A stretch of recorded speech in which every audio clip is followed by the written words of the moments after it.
Welcome back. Well, we meant to do a deep dive into the high cost of data in South Africa and its effect on lower income, especially families. Unfortunately, our guest was not able to join us this evening. We'll be playing out with an insert in an interview that we did with Jonny Miller, who shot drone footage showing the inequality between richer suburbs in Hout Bay and informal settlements next door.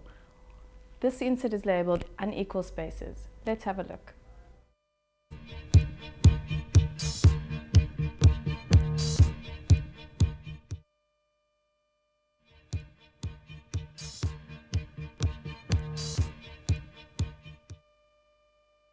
Welcome back. Follow Reclaiming the City on social media and support to get updates on this campaign and others. Photographer Jonny Miller uses drones to capture aerial photographs of cities to show the disparities between the rich and the poor. The project is called Unequal Scenes. We will be showing a series of areas he has shot around Cape Town over the next few weeks. We sat down with Jonny to find out more about the man behind the project and where he foresees it going.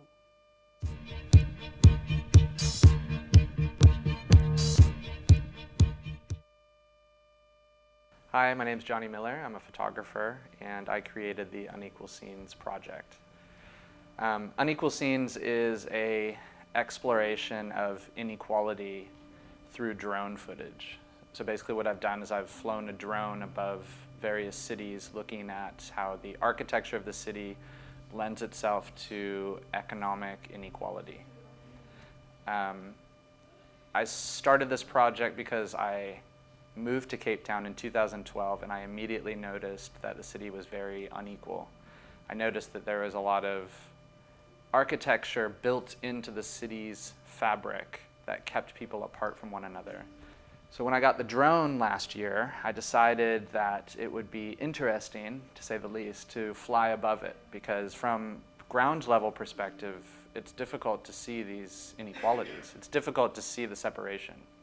But when you fly above the city, everything changes, and you get a completely different perspective, a completely new perspective on the way that the city's laid out. So I came to Cape Town to study anthropology at the University of Cape Town.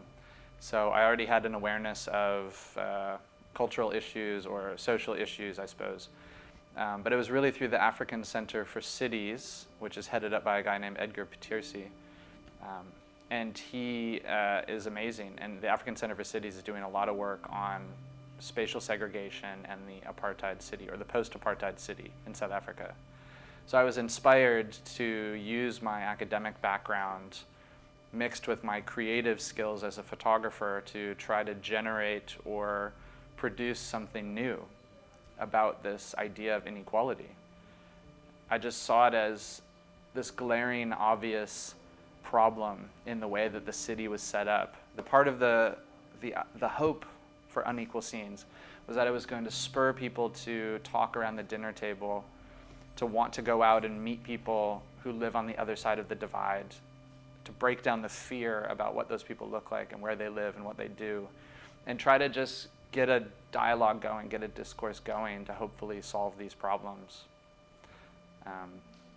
But my hope for the project, my big hope for the project, is that it encourages policymakers specifically to speed up the policy that's necessary to change essentially the way that the cities look. Some of the cool things that have come out of the project have been the worldwide attention to it as well. So pretty much every country in the world has published the photos. People have been very receptive and received it very well. I've been fortunate enough to go on and do the project in Nairobi, in Mexico City, and also in Mumbai, India. And then later this year, I'm going to Brazil and America to document those inequalities in those countries. So it's relevant. It's not just a South African story. It's very relevant to the world and our sort of position in time and space in 2017. But it has an extra special resonance, I think, in South Africa, coming so soon after the end of apartheid, seeing where we are coming from and how little we've actually changed since 1994.